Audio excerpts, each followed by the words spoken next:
আসসালামু আলাইকুম ওরহমতুল্লাহ। প্রিয় দর্শকবৃন্দ, VAT with doctor Rouf YouTube চ্যানেলে স্বাগতম। আজ আমাদের 294তম পর্ব। 294তম পর্ব। আমরা এখন ভ্যাট আইনের ধারা 85 আলোচনা করছি। ধারা 85 হলো জরিমানা সংক্রান্ত বিধান। আমরা আজকের সেশনে উপধারা 2 ক এবং 3 আলোচনা করব। উপধারা 2 ক এবং 3। হ্যাঁ, ধারা 85 উপধারা 2 কটা বেশ ইম্পর্টেন্ট, বেশ গুরুত্বপূর্ণ একটা উপধারা। এই উপধারার মাঠ পর্যায়ে বেশ অ্যাপ্লিকেশন আছে। অ্যাপ্লিকেশনটা শিখতে হয়, বুঝতে হয়। অনেকে করতে পারেন, অনেকে পারেন না। তো আজকে এই বিধান এবং কীভাবে অ্যাপ্লিকেশনটা করতে হয় সেটা নিয়ে কিছু আলোচনা করব। উপধারা 2 ক, কোনো ব্যক্তি ভুলবশত বা ভুল ব্যাখ্যার কারণে কর পরিশোধ না করিলে, কেউ কর পরিশোধ করে নাই, ভুলবশত বা ভুল ব্যাখ্যার কারণে পরিশোধ করে নাই, অর্থাৎ বকেয়া হয়ে গেছে, আনপেইড হয়ে গেছে আর কি, বা কর অনাদায়ী থাকিলে, পরিশোধ করে নাই অনাদায়ী আছে একই কথা, বা কর ফেরত গ্রহণ করেছে যেটা তার প্রাপ্য না, বা অধিক রেয়াত গ্রহণ করিলে, রেয়াত বেশি নিয়ে ফেলেছে যেটা তার প্রাপ্য না, বা যথাযথভাবে হ্রাসকারী বৃদ্ধিকারী সমন্বয় না করিলে, অর্থাৎ সঠিকভাবে হ্রাসকারী বৃদ্ধিকারী সমন্বয় করা হয় নাই, সে সরকার তার কাছে পায়, সরকারের কাছ থেকে বেশি নিয়ে ফেলছে। তো এই যেগুলো দেখলাম, এর মূল হলো যে সে সরকারের কাছ থেকে বেশি নিয়ে ফেলছে বা সরকারের প্রাপ্যটা দেয় নাই, অর্থাৎ সরকার তার কাছে পায়, সে ফাঁকি দিয়েছে, সে পায়, এরকম যদি হয়। এবং পরবর্তীতে আইনের সংশ্লিষ্ট ধারা অনুযায়ী নিরূপিত চূড়ান্ত কর সুদসহ পরিশোধ করিলে, অর্থাৎ ফাঁকি হয়ে গেছে, এরপরে নিরূপিত চূড়ান্ত কর নিরূপণ করে কি? নিরূপণ করে করদাতা, অ্যাসেসমেন্ট করে করদাতা। নিরূপণ করা হচ্ছে অ্যাসেসমেন্ট করা। ভ্যাট আইনে অ্যাসেসমেন্ট করে করদাতা, আর অফিসার করে নির্ধারণ, ডিটারমিনেশন। অফিসার করে হলো নির্ধারণ, ডিটারমিনেশন। তো যেভাবেই হোক এই ভ্যাট ফাঁকি হয়ে গেছে, তো পরবর্তীতে করদাতা নিজেই তিনি অ্যাসেসমেন্ট করেছেন, অ্যাসেসমেন্ট করে সুদসহ তিনি পরিশোধ করে দিয়েছেন। উক্ত ক্ষেত্রে তাহার উপর কোনো জরিমানা আরোপ করা যাইবে না। উক্ত ক্ষেত্রে তাহার উপর কোনো জরিমানা আরোপ করা যাইবে না, এটা হলো ইম্পর্টেন্ট কথা এই উপধারার। উক্ত ক্ষেত্রে তাহার উপর কোনো জরিমানা আরোপ করা যাইবে না। আমরা এর আগে দেখেছি যে জরিমানার পরিমাণ কত। সাধারণত জরিমানার পরিমাণ হচ্ছে যেটা ফাঁকি হয় তার মিনিমাম অর্ধেক, ম্যাক্সিমাম সমপরিমাণ। সাধারণত এর ব্যতিক্রম আছে, আমরা আগে দেখেছি, আমরা জানি। ধারা 85 উপধারা 1 আমরা 15টা পরিস্থিতি আলোচনা করেছি, সেখানে এগুলো খুব বিস্তারিত আমরা আলোচনা করেছি। তো মাঠ পর্যায়ে দেখা যায় অনেক সময় মূল যেটা ফাঁকি হয়েছে তার সে জরিমানা এবং সুদ অনেক সময় অনেক বেশি হয়ে যায়। অনেক পরিস্থিতি আমরা এরকম দেখেছি যে মূলের চেয়ে জরিমানা এবং সুদ হয়ে গেছে মানে 5-10 গুণ বেশি, এমন হয়ে যায়। তখন করদাতা বলে যে আমাকে জরিমানা সুদ মাফ করে দেন, আমি মূল দিয়ে দেব। তো জরিমানা সুদ মাফ করার অথরিটি তো কারোর এই অথরিটি নাই। তো এই জন্যে এই বিধানটা করা হয়েছে যে তিনি যদি স্বেচ্ছায় স্বতঃপ্রণোদিত হয়ে নিজে বুঝতে পেরে খুব দ্রুত যদি তিনি সুদসহ যেটা ফাঁকি হয়েছে তিনি যদি পরিশোধ করে দেন অফিসের ইন্টারভেনশনের আগে, তাহলে জরিমানা আরোপ করা যাবে না। এই হলো আইনের বিধান। আমি আশা করি আপনারা বিধানটা বুঝতে পেরেছেন যে এই মূল বিধান হলো যে জরিমানা আরোপ করা যাবে না। তাহলে এটা করদাতার জন্য কত ব্যবসা বান্ধব, তার জন্য কত সহজ যে তিনি ফাঁকি দিয়েছিলেন ভুলক্রমে বা যেভাবেই হোক, তিনি স্বেচ্ছায় অ্যাসেসমেন্ট করে সুদসহ পরিশোধ করে দিয়েছেন, তো তার আর জরিমানা করা যাবে না। এই হলো আইনের বিধান। এখন আসেন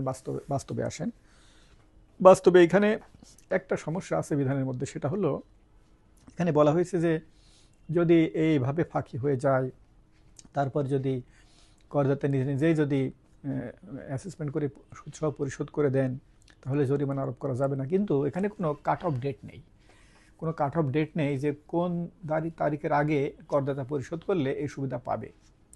তো যেহেতু কাট অফ ডেট নেই, এই কারণে মাঠ পর্যায়ে জটিলতা আছে।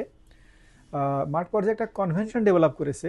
কনভেনশন আমাদের ভ্যাট আইন বাস্তবায়ন করতে যে অনেক কনভেনশন আমরা জানি, যেগুলো মাঠ পর্যায়ে ডেভেলপ করেছে, কারণ সে বিষয়ে সুস্পষ্ট কোনো নির্দেশনা আইন বিধিতে নাই। তো নির্দেশনা যখন থাকে না তখন তো মাঠ পর্যায়ে তো কাজ করতে হয়, যারা কাজ করে তাদের তো কাজ করতে হয়, কাজ তো ফেলে রাখা যায় না। তো সেই সব ক্ষেত্রে কিছু কনভেনশন ডেভেলপ করেছে। তো কনভেনশন তো আবার কেউ মানে কেউ মানে না, তো এটাও সেরকম। এখানে যে কাট অফ ডেট যেহেতু নেই, এই জন্য এখানে একটা কনভেনশন ডেভেলপ করেছে যে অফিস শোকজ করার আগ পর্যন্ত যদি কেউ পরিশোধ করে দেয় সুদসহ, তাহলে জরিমানা আরোপ করা যাবে না বা আরোপ করা হয় না, এইটা আপনি বলতে পারেন আর কি। শোকজ করার আগ পর্যন্ত, ভ্যাট অফিসার শোকজ করার আগ পর্যন্ত। তো শোকজের আগে তো অনেক অনেক কাজ হয়। শোকজের আগে একটা প্রাথমিক প্রথমে অফিসারদেরকে বুঝতে হয় যেখানে ফাঁকি হয়েছে, তারপরে একটা মামলা দায়ের করে, তারপরে মামলা দায়ের করলে তারপরে শোকজ হয়। তো এটা এই শোকজ পর্যন্ত আসতে অনেক সময় লাগে, বিশেষ করে যখন অডিট হয়। অডিট হলে তো শোকজ পর্যন্ত আসতে অনেক সময় লাগে। অডিট হলে অডিট প্রতিবেদন দেওয়ার আগেই প্রচুর অনেক কাজ হয়, অনেক সময় লাগে, মাসের পর মাসও সময় লেগে যায়। তো এই শোকজ করার আগ পর্যন্ত সাধারণত জমা দিয়ে দিলে জরিমানা আরোপ করে না বা করা হয় না। তবে আবার কোনো কোনো অফিসার আবার এটা মানেন না। কোনো কোনো অফিসার শোকজ করার আগে সুদসহ জমা দিয়ে দিলেও আবার জরিমানা করেন। যেহেতু এখানে কোনো সুনির্দিষ্ট বিধিবিধান আইনে নাই, তো তিনি তো মানতে রাজি নন। হ্যাঁ, তো শোকজ করার আগে জমা দিলে করা হয় না, এটা তো একটা কনভেনশন। আমি আগেই বলেছি এটা কনভেনশন, সবাই এটা মানে না, অনেকেই মানে। এটাই যুক্তিসঙ্গত যে অফিস ইন্টারভিন করার আগে তিনি দিয়ে দিয়েছেন, এটা যুক্তিসঙ্গত কথা। তো এখানে কিছু জানার বিষয়, সেটা হলো বিশেষ করে অডিটের ক্ষেত্রে এরকম খুব হয়। অডিটের ক্ষেত্রে যেটা হয়, আপনারা জানেন ভ্যাট অডিটে অনেক সময় অনেক বেশি ডিম্যান্ড হয়। তো এই অডিট চলাকালে যখন একজন প্রফেশনাল, ধরেন একজন ভ্যাট প্রফেশনাল যখন অডিট হচ্ছে, তখন তো তিনি অফিসারদের সাথে যোগাযোগ রাখেন। তিনি আর্গুমেন্ট প্লেস করেন, তিনি ডকুমেন্ট সাবমিট করেন, তিনি দেখেন অফিসাররা কিভাবে অডিট করছে, অফিসাররা কোন কোন পয়েন্টে ধরছে, কোথায় কোথায় ভ্যাট ফাঁকি হয়েছে বলে তারা বলছে। তো এইগুলো আলাপ আলোচনা করে যুক্তি দিয়ে, তথ্য দিয়ে যতদূর তার বক্তব্য তিনি গ্রহণ করান। এরপরে এক পর্যায়ে তিনি নিশ্চিত হন যে এই পয়েন্টে ফাঁকি হয়েছে এবং এই পয়েন্টে এত টাকা ফাঁকি হয়েছে, এটা আমার পরিশোধ করে দিতে হবে। এখানে এই ধারাটার সুবিধা নেওয়া যায়। একজন ভ্যাট প্রফেশনাল তিনি ভালো সুবিধা নিতে পারেন। তখন তার কাজ হলো দুইটা পক্ষকে ম্যানেজ করা। এক হলো যারা অডিট করছে সেই কর্তৃপক্ষের, এক হলো তার মালিক। তো যারা অডিট করে তাদের কাছে, বিশেষ করে সিনিয়র অফিসারদের কাছে এই কথাটা বলতে হয় যে এখানে অডিট তো মোটামুটি আমরা করেছি, মোটামুটি আমরা দেখেছি এই পয়েন্টে ফাঁকি হয়েছে। তো এই পয়েন্টে যে ফাঁকি, এটা আমি মেনে নেব, বাকি এই পয়েন্টগুলো আসলে ফাঁকি হয় নাই, এটা আমি তাদের বক্তব্য আমি মনে করি সঠিক না। এভাবে তার নিজের অ্যানালিসিসটা দিতে হবে আর কি। তো বলতে হয় যে এই পয়েন্ট আমি মেনে নেব, আমি এত টাকা আমি দিয়ে দেবো, তাহলে আমাকে যেন জরিমানা না করা হয়। তো সাধারণত অফিসের তো ভ্যাট আদায় করার একটা তাড়া থাকেই, বিশেষ করে সিনিয়র অফিসের মধ্যে তাড়াটা বেশি থাকে, কারণ তাদেরকে তো জবাবদিহি করতে হয়, তাদেরকে আবার তারও সিনিয়রদের কাছে রেগুলার জবাবদিহি করতে হয়, মাসিক একটা টার্গেটও থাকে অনেক।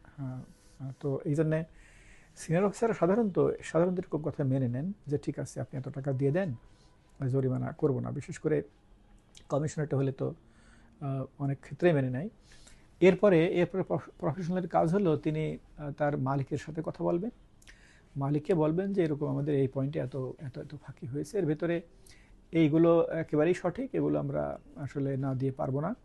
আমরা যেখানেই যাই, আমরা আপিলে যাই না কেন, কোর্টে যাই না কেন, আমরা আসলে জিততে পারবো না, এগুলো দিতে হবে। তো দেরি হলে আবার জরিমানা সুদ অনেক বেশি হয়ে যাবে। তো সেক্ষেত্রে এইগুলো দিয়ে দিলে এখন জরিমানা করবে না, দিয়ে দেওয়াই ভালো।